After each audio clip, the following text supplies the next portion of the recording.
August ବିପ୍ଳବର ମୂକ ସାକ୍ଷୀ ଭାରତୀୟ ସ୍ୱାଧୀନତା ସଂଗ୍ରାମ ଇତିହାସର ଦ୍ୱିତୀୟ ଜାଲିଆନାବାଗ ରୂପେ ବେଶ୍ ଖ୍ୟାତି ଅର୍ଜନ କରିଛି ଏହି ପବିତ୍ର ସ୍ଥାନ। ପାପଡ଼ାହାଣ୍ଡି ଟୁରୀ ନଦୀ ନିକଟରେ ରହିଛି ଏହି ଶହୀଦ ସ୍ତମ୍ଭ, ଯେଉଁଠାରେ ଶହୀଦ ଦିବସ ପାଳନ କରାଯାଇଛି। ବ୍ରିଟିଶ ଗୁଳିରେ ପ୍ରାଣବଳି ଦେଇଥିବା ଅମର ଶହୀଦଙ୍କ ଉଦ୍ଦେଶ୍ୟରେ ସ୍ମୃତି ଦିବସ ପାଳନ କରାଯାଇଥିଲା। ଜାତିର ପିତା ମହାତ୍ମା ଗାନ୍ଧୀଙ୍କ ମୂର୍ତ୍ତିରେ ପୁଷ୍ପମାଲ୍ୟ ପ୍ରଥମେ ଦିଆଯାଇଥିଲା। ଶହୀଦ ମଶାଲକୁ ସମ୍ମାନ ପ୍ରଦର୍ଶନ ଶୋଭାଯାତ୍ରା ଅନୁଷ୍ଠିତ କରାଯାଇଥିଲା। ଶୋଭାଯାତ୍ରା ଶହୀଦ ମିନାର ପହଞ୍ଚିବା ପରେ ମିନାରଠାରେ ଶହୀଦଙ୍କ ଉଦ୍ଦେଶ୍ୟରେ ଶ୍ରଦ୍ଧାଞ୍ଜଳି ଅର୍ପଣ ସ୍ମୃତିସୌଧଠାରେ ମାଲ୍ୟାର୍ପଣ କରାଯାଇଥିଲା। ଏହାପରେ ଟୁରୀ ନଦୀରେ ପୋଲିସ ପକ୍ଷରୁ ସାମରିକ ଅଭିବାଦନ ପ୍ରଦାନ କରାଯାଇଥିଲା। ଏହି କାର୍ଯ୍ୟକ୍ରମରେ ମୁଖ୍ୟ ଅତିଥି ରୂପେ ବିଦ୍ୟାଳୟ ଗଣଶିକ୍ଷା ବିଭାଗ, ଅନୁସୂଚିତ ଜାତୀୟ ଜନଜାତି ଉନ୍ନୟନ, ସଂଖ୍ୟାଲଘୁ ଓ ପଛୁଆବର୍ଗ କଲ୍ୟାଣ ବିଭାଗ, ସାମାଜିକ ସୁରକ୍ଷା ଭିନ୍ନକ୍ଷମ ସଶକ୍ତିକରଣ ବିଭାଗ ମନ୍ତ୍ରୀ ଶ୍ରୀ ନିତ୍ୟାନନ୍ଦ ଗଣ୍ଡ ଯୋଗ ଦେଇଥିବା ବେଳେ ସମ୍ମାନୀୟ ଅତିଥି ରୂପେ ରାଜ୍ୟସଭା ସାଂସଦ ଶ୍ରୀ ମୁଜିବୁଲ୍ଲା ଖାନ, ଲୋକସଭା ସାଂସଦ ଇଞ୍ଜିନିୟର ବଳଭଦ୍ର ମାଝୀ, विधायक डाबगां श्री मनोहर रंधारी, नवरंगपुर विधायक श्री गौरीशंकर माझी, झरीगां विधायक श्री नरसिंह भद्रांक जिलापाल डॉक्टर शुभंकर महापात्र, जिला आरक्षी अधीक्षक रोहित वर्मा प्रमुख जोग देथिले। निश्चय 24 अगस्त आम पाई गोटे गौरव दिन।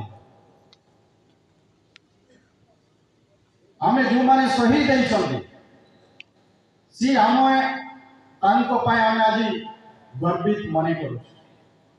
देश स्वाधीन है, इंग्रेज मान आम देश को शासन करुले, बेठी खटी खटाऊले, आम उपरे अन्याय अत्याचार करुले। आमर देश रे आमर माटी रे से माने शासक कही आमको शासन करू। एभले अन्याय अत्याचार साधारण आदिवासी दलित निष्पेषित लोक को भी विभ्रत कर भारत छाड़ आंदोलन डाकरा डाकरारे जड़े साधारण व्यक्ति भी देश राष्ट्र पाई निजर जीवन को देवा को पछई नथिला। ये आज सुछुछि आज आज शिखी पाऊँ। ये खाली ये 24 अगस्त ये तारीख दिन,